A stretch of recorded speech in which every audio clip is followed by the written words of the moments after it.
Welcome students, class 11th in accounting. I am discussing about journal accepted accounting principles. I already discussed money measurement concept. Okay, in previous video I have discussed accounting entity concept, money measurement concept and accounting period concept. Now today we will discuss, I am discussing these because this is a theory part of accounting, but it will come in your हाफेली. ये आपके हाफेली में आएंगे. Okay, so I am discussing, आपको भी मैं इसीलिए discuss कर रहा हूँ इनको, ठीक है, क्योंकि आपके हाफेली के जो पेपर हैं उसमें ये थ्योरी का पार्ट आएगा.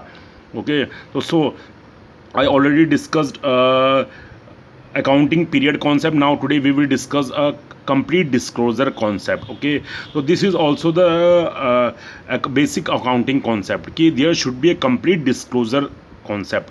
कंप्लीट डिस्क्लोजर का मतलब क्या होता है कि जो भी आप अकाउंट प्रिपेयर करते हैं it should be disclose all the things, nothing should be हाइडेड.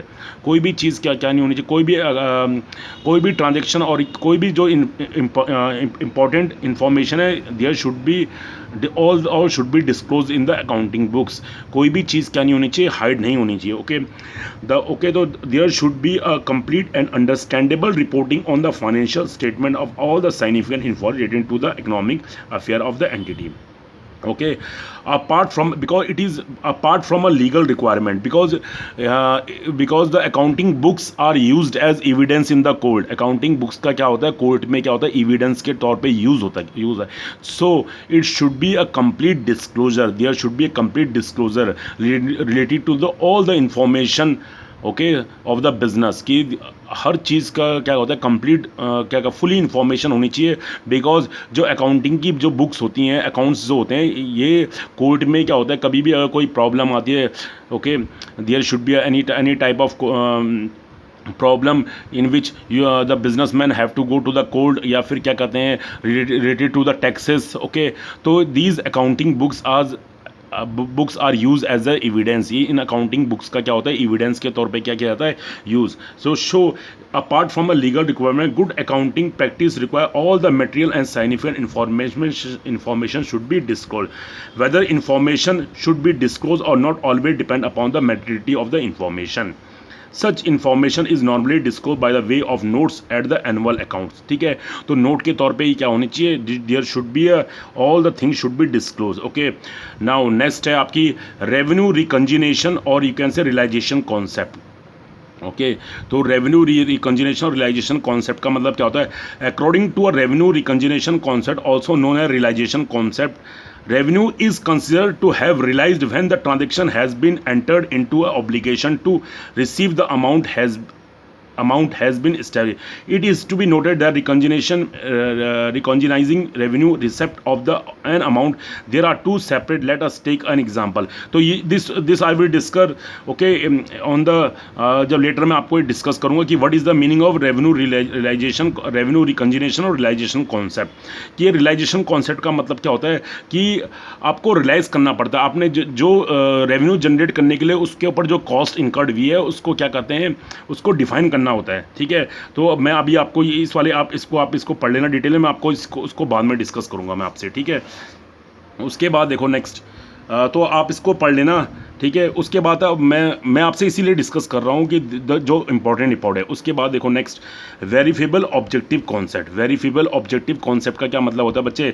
Objective means reliability, truthfulness, verifiability, which means that there is some evidence in ascertaining the correctness of the information reported. कि जो भी आपने accounting की books में जो भी आपने record किया है उसके लिए क्या होना चाहिए, आपके पास कोई एविडेंस होना चाहिए. क्या होना चाहिए उसके लिए, आपके पास एविडेंस. जैसे कि अगर आपने किसी को पेमेंट किए है तो आपके पास उस पेमेंट की रिसिप्ट होनी चाहिए. अगर आपने कोई परचेज किया तो उस परचेज के आपके पास क्या होता है, कैश मेमो होना चाहिए. तो there should be a evidence. Okay, जो भी आप ट्रांजैक्शन रिकॉर्ड करते हो अकाउंटिंग की बुक्स में उसके लिए आपके पास क्या होना चाहिए, एविडेंस होना चाहिए. ओके, तो the objective of evidence concept hold that accounting should be free from personal bias. कि इसमें आपको अपना पर्सनल जजमेंट नहीं होना चाहिए. अगर जो जैसे कि अगर आपने सपोज ये आप रिपोर्ट कर रहे हो कि they you the businessman purchase the furniture of ₹10,000, तो उसने फर्नीचर परचेज किया, तो फर्नीचर परचेज करने का ₹10,000 का उसके पास कोई एविडेंस होना चाहिए, उसके पास कोई कैश मेमो, कोई वाउचर होना चाहिए। ओके, कि फ्यूचर में जब उसको चेक किया जाएगा तो उससे उसकी रिलायबिलिटी के बारे में क्या पता लगा, उस ट्रांजेक्शन की रिलायबिलिटी के बारे में क्या पता रिलायबिलिटी के बारे में पता लग जाएगा। ठीक है, कि वो रिकॉर्ड किया गया, it means there should be a evidence और there should be any proof that transaction have taken place, कि उस ट्रांजेक्शन ने क्या किया है, it has been incurred. The main objective of evidence concept hold that accounting should be free from personal bias. Measurement there are based on verifiable evidence regarded as objective. It means all the accounting transactions should be evidence supported by the business document. कि आपके पास कोई ना कोई क्या होना चाहिए, document होना चाहिए। These supporting document are cash memo, invoice, bills, sales bills, provide the basis for the accounting audit. ठीक है, तो ये फ्यूचर में ऑडिट के काम भी, ऑडिट के यूज़ में भी आता है। Got it. Now see we will discuss matching concept. Okay, तो इसमें मैच करना पड़ता है रेवेन्यू। देखो, मैचिंग कॉन्सेप्ट और matching principles. Okay, according to the matching concept revenue and cost incurred to earn the revenue should be matched. ठीक है, it means revenue and related cost should be recognised in the same accounting period since the accounts are usually prepared on accrual basis. The expenses incurred in an accounting period are match with the revenue, कि जो भी expenses आपने किए हैं उसको revenue से क्या होना चाहिए, वो मैच होना चाहिए। ठीक है, with revenue recognition is that part period. ठीक है, तो इसको देखो मैचिंग, इसकी डिटेल तो मैं आपको बाद में डिस्कस करूंगा, मैं अभी आपको इसको शॉर्ट में कर रहा हूँ। देखो, matching principle required that all the revenue earn, revenue means कि जो भी सेल्स से जो पैसा आता है, रेवेन्यू का मतलब क्या होता है, सेल्स से जो भी पैसा आता है। Matching principle required that all the revenue earn during an accounting year whether received और नॉट, चाहे वो रिसीव हुआ या नहीं हुआ, चाहे वो फ्यूचर में रिसीव होगा। All costs incurred and whether paid or not have to be taken into account while preparing the profit and loss account for the year। कि कहने का क्या मतलब है कि जो भी आप जब प्रॉफिट एंड लॉस अकाउंट बनता है तो उस समय आपको, चाहे आपको रेवेन्यू मिला या नहीं मिला, आपके पास एक्चुअल में रेवेन्यू मतलब सेल्स से जो पैसा आया या फिर फ्यूचर में आना है, उसको रिकॉर्ड किया जाएगा। चाहे वो कॉस्ट, उसके लिए जो भी कॉस्ट इनकर्ड हुई है, चाहे वो पे की है या फिर नहीं किया, लेकिन उसको भी रिकॉर्ड किया जाएगा। ठीक है, तो उसको बोलते हैं मैचिंग कॉन्सेप्ट। क्या बोलते हैं उसको, मैचिंग कॉन्सेप्ट। जिसको रेवेन्यू को जनरेट करने के लिए जो भी कॉस्ट इनकर्ड हुई है उस पीरियड में उसको रिकॉर्ड किया जाएगा और रेवेन्यू को भी रिकॉर्ड कर, चाहे वो रेवेन्यू फ्यूचर में मिलना है। Got it. उसके बाद आता है हिस्टोरिकल कॉस्ट कॉन्सेप्ट।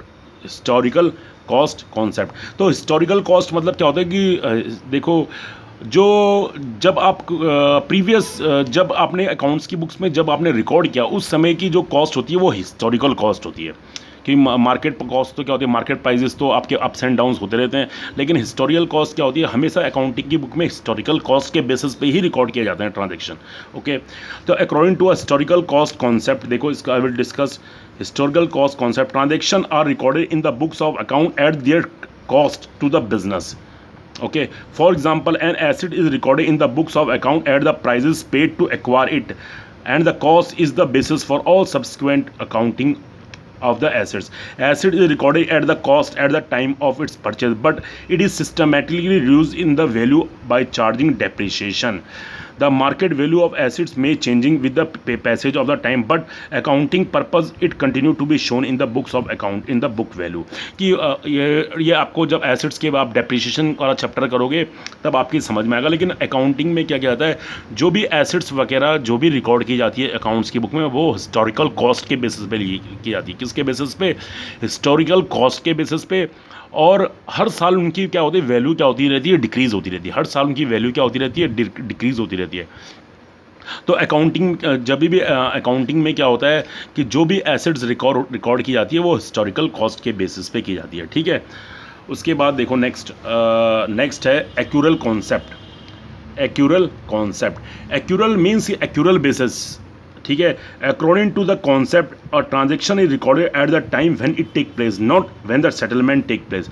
कि अकाउंटिंग की बुक्स में जो भी आप ट्रांजेक्शन को रिकॉर्ड करते हो वो eight the time of transaction taken place not at the time of settlement, not at the time. Accounting की जो बुक्स में आप जो एंट्री करते हैं वो जब वो आप कब करते हैं, on the accrual basis. Accrual basis का मतलब होता है कि जब वो ट्रांजेक्शन ने प्लेस लिया है, transaction took the place, not on the settlement, not on the settlement. की हो सकता है कि आपने सपोज मतलब you have make the suppose मैंने क्या किया कि 10,000 रुपीज़ का कोई मटेरियल परचेज़ किया, suppose I purchase the stationery 10,000, लेकिन मैंने उसका पेमेंट कब करना है, आफ्टर 2 मंथ्स। तो लेकिन मैं उसको सपोज मैंने अगर आज अगस्त में मैंने परचेज़ किया 1 अगस्त को, तो I will record direct transaction in the accounting books on 1 August, not अब मैंने सपोज उसका पेमेंट कब करना है, नवंबर में, लेकिन अब नवंबर में उसकी सेटलमेंट डेट है, लेकिन settlement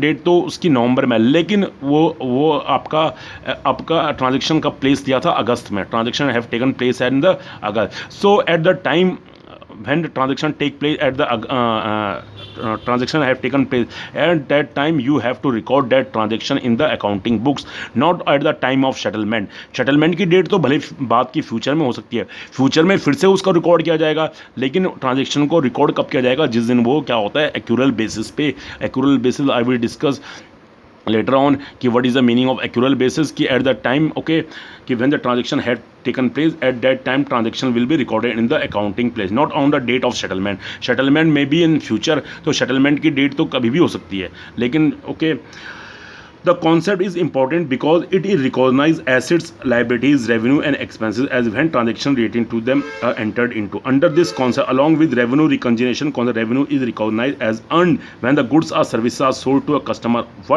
who in turn had take the obligation to pay for them। Okay, तो ये अभी आपकी थोड़ा सा समझ में नहीं आएगा, लेकिन मैं आप इसको याद रखना। एक्रूअल कॉन्सेप्ट मीन्स कि transaction is recorded at the time when it have taken place, not at the time date of the settlement.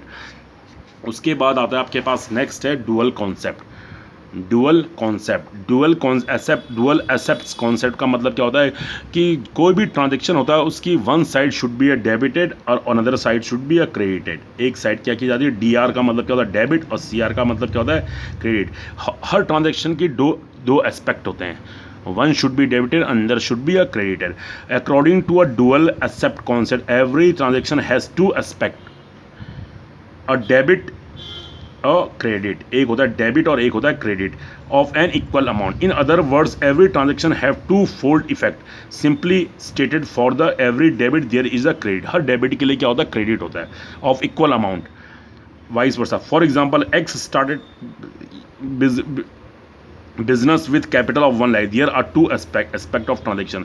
Okay, तो ये जो अभी नेक्स्ट उसमें आपके पास है कि जब हम जनरल एंट्री करेंगे तो आपको समझ आ जाएगा कि डुअल एस्पेक्ट का क्या मतलब। Every transaction having the two sides, one should be a debited, by equal amount it should be a credited. Equal amount से क्या होगा, वो क्रेडिट होगा, ठीक है।